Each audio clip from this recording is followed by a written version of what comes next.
Listen closely, because this message isn't just another speech. It's a declaration. The voice you're about to hear belongs to Captain Ibrahim Traoré, the president of Burkina Faso. And what he said has echoed far beyond his nation's borders, into the heart of Africa itself. For too long, Africa has been quiet. Too long, we've watched foreign powers treat our land like a prize, our people like pawns. But those days are coming to an end. Ibrahim Traoré made that clear, and millions are listening. Recently, a statement was circulated, reportedly from Israeli Prime Minister Benjamin Netanyahu, warning African leaders to stay in line or face consequences. Whether those words were truly his didn't matter. The message? Crystal clear. Stay obedient or be punished. Traoré stepped up.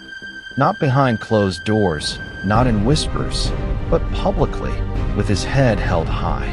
Speaking from Ouagadougou, in front of cameras and a packed room, he addressed not just Netanyahu, but anyone who believes Africa can be threatened. He didn't read from a script. He didn't need one. He spoke from the heart, and he said it loud and clear. Burkina Faso is not a colony. Africa is not a pawn.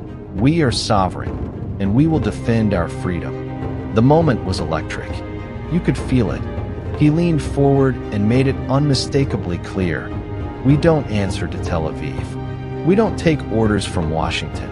No power can buy us or bomb us into obedience. This wasn't just about one country or one leader. This was about centuries of control, stolen resources, broken promises.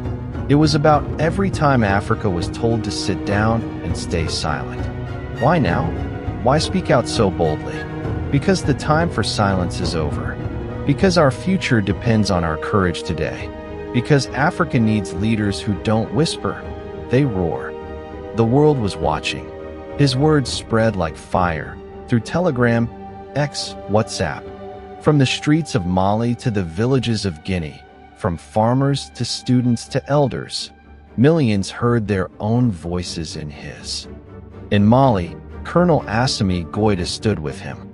In Guinea, Mamadi Doumbouya voiced his support. Hashtags like #AfricaWillNotBow flooded social platforms.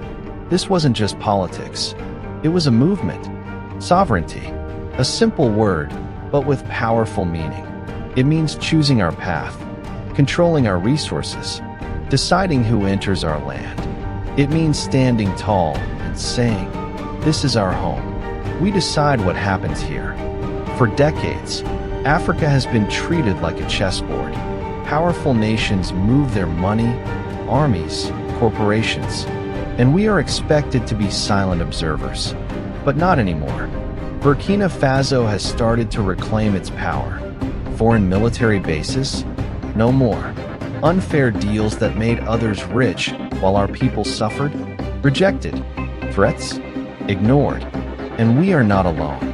From Mali to Niger, a new alliance is forming, the Sahel Alliance. It's a pact of unity, of resistance, and of rebirth. Together, we rise. This is not about hatred or division. It's about building something new. Schools that teach our own history. Hospitals that truly serve. Economies that benefit our people, not exploiters. Some ask, haven't African leaders said this before? Maybe, but this moment feels different. Because this time, Africa is not just speaking. It is acting. It is uniting.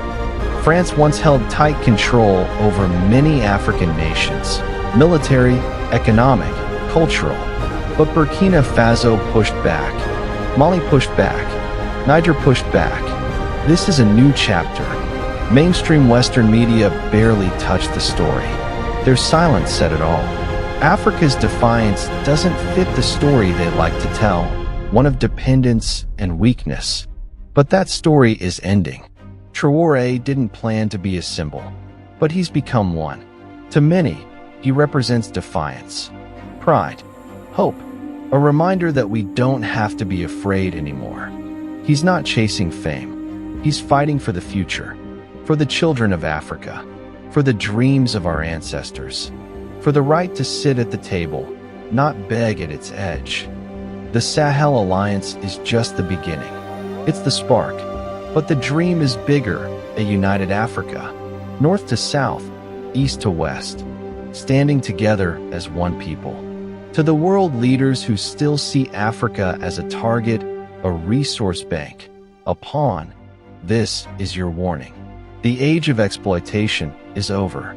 The age of African unity has begun. And to every African watching, this is your moment. Don't stay silent. Speak, share, stand, support those who fight for you. This is how we build a strong, free, and proud Africa. Some say his words were dangerous, that he's picking a fight we can't win. But staying silent, that's the real danger. Africa is rising, and this time we will not bow.